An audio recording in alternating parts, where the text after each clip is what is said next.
სახელთა მამისათა, დადისათა, სულისად მინისათა. Ჩვენოზე საუბრობთ საერთო ისტორიის საკითხებზე. ჩვენ შევჩერდით იმ მომენტს, სადაც უკვე თეორიაში თქვა აბრაამა სარგოსან შემდეგ გავიდა ჟამი და იზრუნა ისააკის ქორწინებისთვის და ქონდა ქორწინებისთვის ცოლად მოიყვანა ქალი სახელად ქეტურა, ქეტელებიდან სავარაუდოდ იყო, მისგან ეყოლა მას ვაჟები, უმდათ დაუდეს სათავე ახალ ესენი გურჯობს და მოდგმას. იგი ჩვენ ხედავთ, რომ აბრაამს ფაქტობრივად სამი ესენი გურჯობის და ტომის სათავე აქვს დადებული ერთი აღთმიშვილი ისააკისგან და მეორე მანამდე მას აგარისგან სარას ხევლისგან სარას თახოვდა ახსოვთ ამაზე ვისაუბრეთ ნაშობი ისმაილი და მისგან თალკე 12 ტომი გავიდა და ეხლა აი ქეტურასგანაც ასევე 12 იშვება 12 სისავსის სულის რიცხვია გამოხატავს ამ ერის სათავეში 12 არის დინამტყოლი ისგან თიშვა მაგრამ საერთო ისტორია აგზელებს ბავს თვითონ ისააკის შესახებ და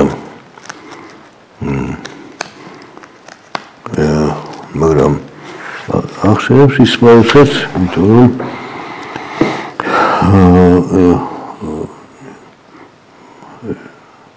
ისააკი დაკვირდა იმ ადგილას, რომელიც ეწოდა ხილვისჭა. ეს ხილვისჭა, როდესაც აგარი დამოვიდა აბრაამის სახლიდან უდაბნოში, დავითშვილთან ერთად ისმაილთან და როდესაც დიდი წყურვილი ჰქონდა და უწყლობისგან ისმაილი თუდად იყო და დედა ევედრებოდა და შორს დაჭერა რომ არ უყურს ბავშვი შვილის სიკვდილს და ფიხილა ღვთის განგები და წყალობით ახლოს ჭა და ხილვისა მეთა იხილა და მოხედა და უთო კიდევ თო უფალი ისმაილის და მისი შთამომავლობის შედეგად იზრუნებდა როგორც აბრაამის შთამომავლები უშუალო აბრაამის შთამომავლები ეს და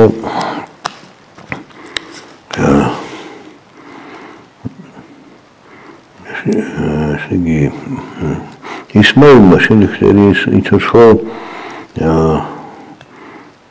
117 წელია და დალია და მოკვდა და შევარდა თავის მოდგმას.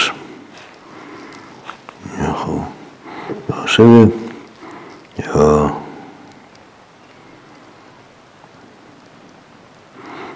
აბრაამის გარდაცვალებაზე სხვადასხვა სიტყვებით ვკითხავთ, რომ მოხსებული იყო კეთილ სიბერეში და დღესული და შეუერთდა თავის ერს. ეს ცნება ერი განსხვავებული ამ შემთხვევაში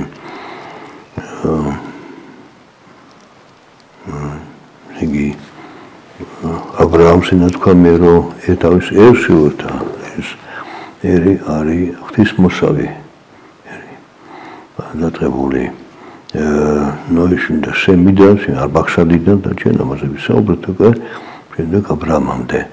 ხოლო რაც ეხება ისმაილსგან ის უკვე აკარისგან არის შობილი და აბრაამის სახლიდან გაშვებულია როგორც ხევლის შვილი და რახთნის შვილი. ისმაილზე თქვა რომ დალია სული მოკვდა და შეუერთდა თავის მოდგმას. იქ ერი და აქ მოდგმა, ამიტომ გარკვეულად ნიუანსი არის. ერი ღვთისმოსავი მოდგმა ფიზიკურად გამრავლებული ხალხი და და ისააკზე ხოლმე თქვამი, რომ ისააკი 40 წლის როცა მოიყვანა რებეკა ასული ბათოვილისა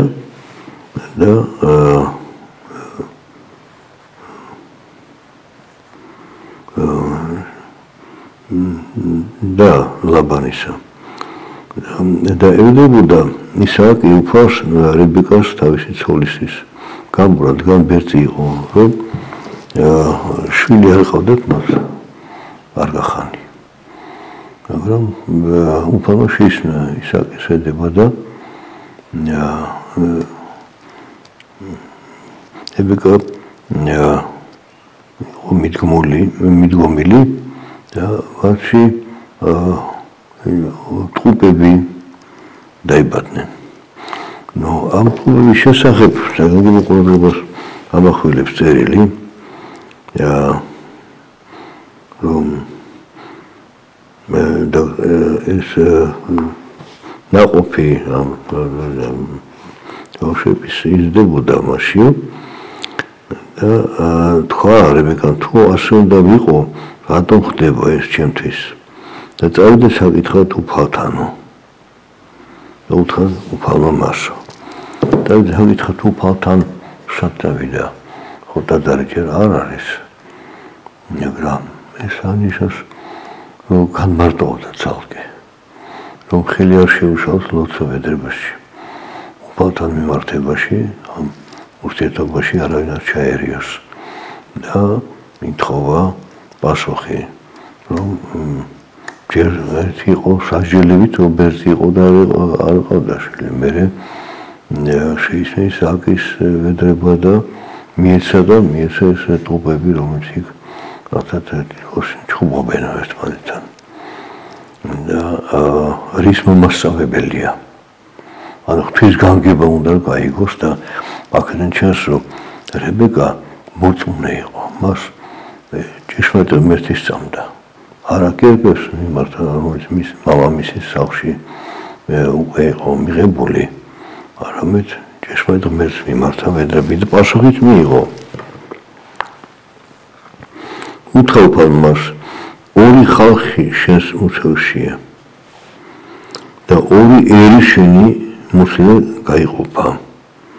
და ერი ერს აღემატება და უფროსი დაემონება უმცროსს. და შეუძლოს მას დღეები შობისა და იყვეს ტყუპები მის მუცელშიო.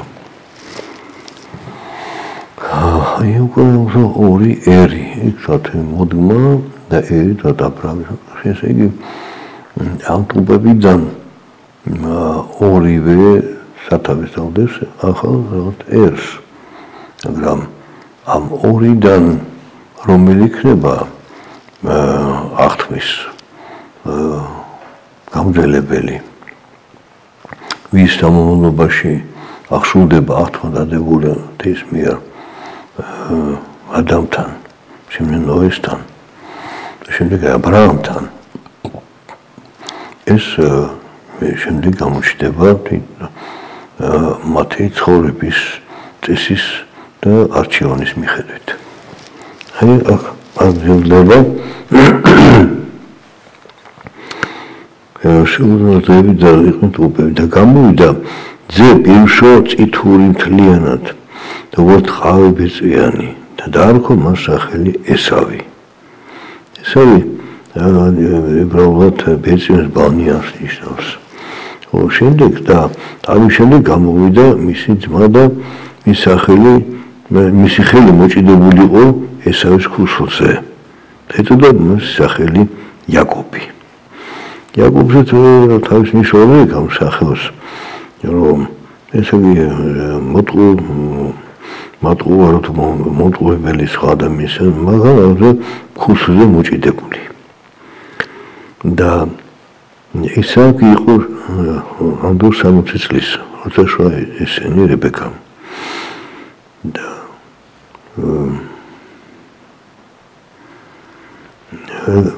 აჯაუკები გაიზარდნენ და გახდა ესავი ველის კაცი ცოდნე ნადირობისა ველური ხოლო იაკობი კაცი უბრალო ველისახლისა აი აქ ამ სახელწოდებებში უკვე იგულისხმება თუ როგორი ვენ ის ღვთის წინაშე და ჩვენ თქვით რებეკაზე რომ როგორც განმარტოვდა უფალთან ევედრებული მას და არაქებებს მიმართა რომ მორწმუნე იყო ჭეშმარიტ ღმერთის რწმენი ცხოვრობდა და პასუხიც მიიღო და ამჟამადაც მას მიეცა პასუხი რომ ესავი ველური კაცია ანუ სახში ცხოვრებას ურჩევნია ველზე იყოს ინადიროს და მე გემოთმოყვარებაში ჩავარდა ნანადირებით მომზადებით და ანუ მიწიერით დაინტერესებული და სახლი ამ შემთხვევაში მორწმუნე ადამიანის სახლი ცირე ეკლესია სახლში ყოფნა არ უყვარდა და იაკობი პირიქით შვილი ზნარი და ოჯახს პატრონობდა უვლიდა სახლში იყო და საშინაო საქმეებს აღასრულებდა ზოგადად პოლარიზაცია ადამიანებში დაიწყო ცუდად დაცემიდან რომ პირველი ეს არის რომ ღმერთს დაუპირისპირდა და ღვთის ცნება დაარღვიეს ანუ ღმერთთან დაპირისპირება სულთან ურთიერთობაში შევიდნენ მაგრამ ეს პოლარიზაცია მე თვითონ ადამიანში ხდება და ჩვენ ხედავთ რომ პირველი შვილები კაინი და აბელი პროექტ არის ერთი უკიდურესი თვითნებობის სახე მეორე არის სიმდიდრე სიმშვიდის და თანდაბლობის სახე ანუ ადამიანი უბრალოდ მეტად არის გამოხატული ღვთის ხატება და თორე ღვთის გასებისაკენ ადამიანი რომელიც ატარებელი არის ღვთის ხატებისა მაგრამ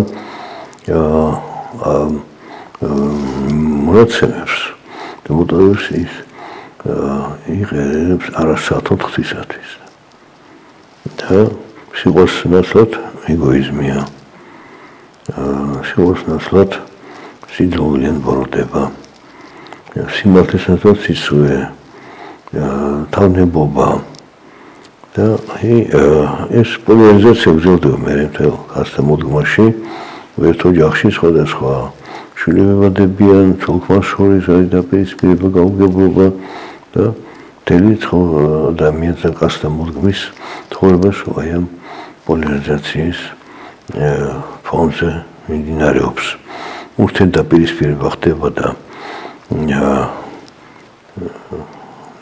ჩვენ ამ გლობალიზაციას ხანდახან ვიხილავთ და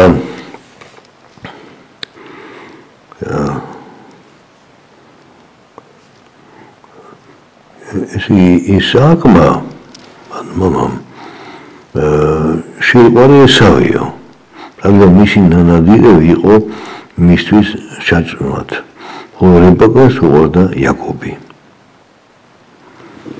აი ახაც ხედავთ რომ მშობლებსაც განსხვავებული აქვს ხედვა როგორც ისააკი ხო აბრაამის შვილია მაგრამ სასწაულებრივად და სულიერად ის არჩევანს აკეთებს ხორციელზე რომ ესავი უფროსი ვაჟია და სავარაუდოდ არის მემკვიდრე უფროსი არის მემკვიდრე ხოლმე მიუხედავად ის რომ ესეთი ამაკაცური ძლიერების მატარებელია მონადირეა დადის და ნანადირე მოაქვს გემრიელ საჭმელს ამზადებს და რაღაცა დღეს ვიტყვი კაცური კაციაო ღვთის კაცი კი არა კაცური კაციაო და იაკობი ღვთის კაცია და თუ ჩვენ აღვნიშნეთ არაერთხელ რომ რებეკა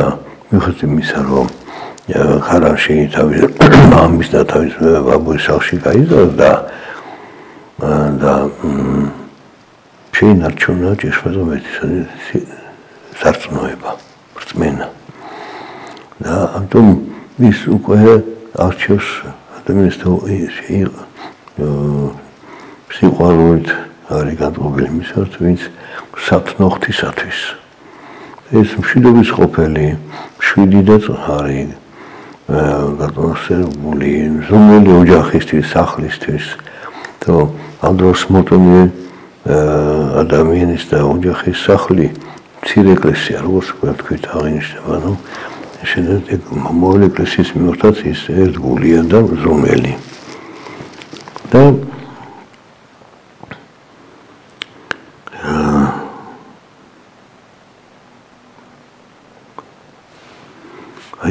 აქიდება ძალიან მნიშვნელოვანი ეპიზოდი მათი ურთიერთობის.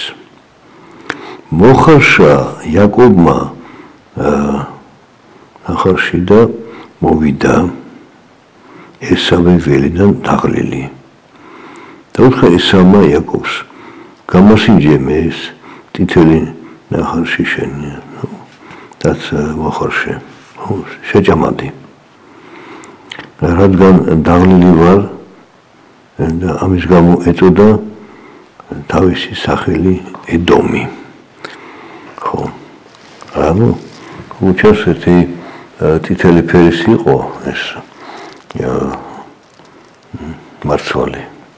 და ეს წითელი შენი მომეციო ითხოვა. თვითონაც წითური იყო. ხო. ეს შეჭამადი ითხოვა მან. ხო. ანუ შეიძლება ხაზად ოსპის თქვა ასეთ თუ უფრო გასაგები იყო იქ.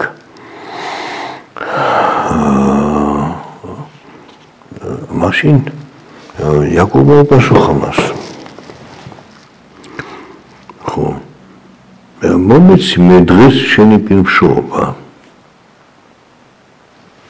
ანუ სანაცვლოდ. ესე იგი ვის რა ინატრება?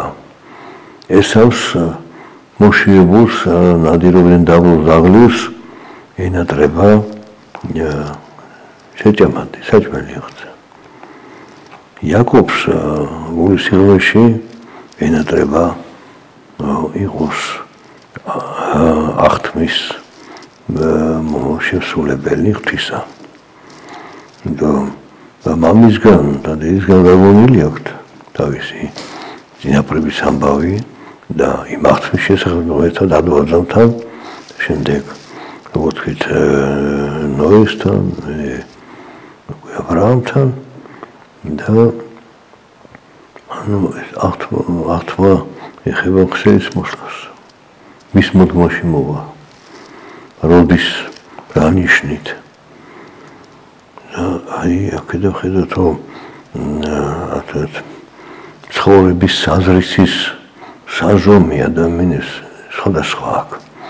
მათი პოლარიზაციის და მიხედვით და იაკობი შორეულ მომავალზე ფიქრობს, ხსენის მოსვლაზე და ესავი დღევანდელ საკვებზე ფიქრობს.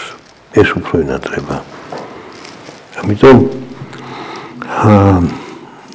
უთხრა ესავმა, აჰა მე უახლოვდები აღსასრულსა და რაღაც მინდა მე ეს პირმშოობა.